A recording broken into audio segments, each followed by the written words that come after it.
नमस्कार माझ्या बालमित्रांनो. माझे नाव आहे स्नेहल आणि मी रूम टू रीड इंडिया ट्रस्टमधून बोलत आहे.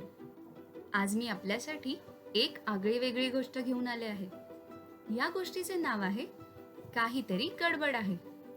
गोष्टीच्या लेखिका आहेत प्रियांका आणि चित्रांकन केलं आहे कौस्तुभ कामत यांनी.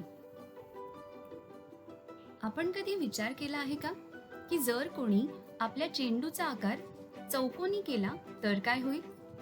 तुम्ही कल्पना करू शकता का की जर एखाद्या जादूगाराने वस्तूंचे आकार बदलले तर आपल्या नेहमीच्या जीवनात काय गंमत उडेल? आजच्या आपल्या गोष्टीत सुद्धा अशाच काही गमती जमती आहेत. बघूया तर काय होते गोष्टीमध्ये.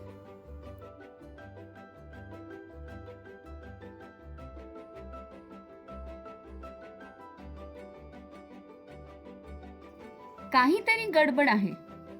पण काय? काहीतरी गडबड आहे. पण काय?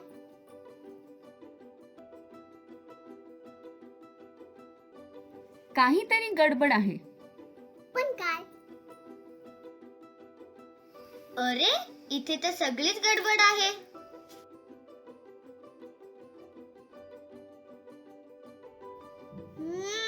आता बरोबर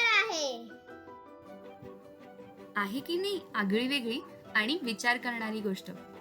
चला तर माझ्या बालमित्रांनो, आपण यावर थोड्या गप्पा मारूया. आपल्या गोष्टीतल्या जादूगाराने कोणकोणत्या वस्तूंचा आकार बदलला, त्याचा काय परिणाम झाला? तुम्ही जर जादूगार असता तर तुम्ही काय काय बदलले असते आणि का? धन्यवाद.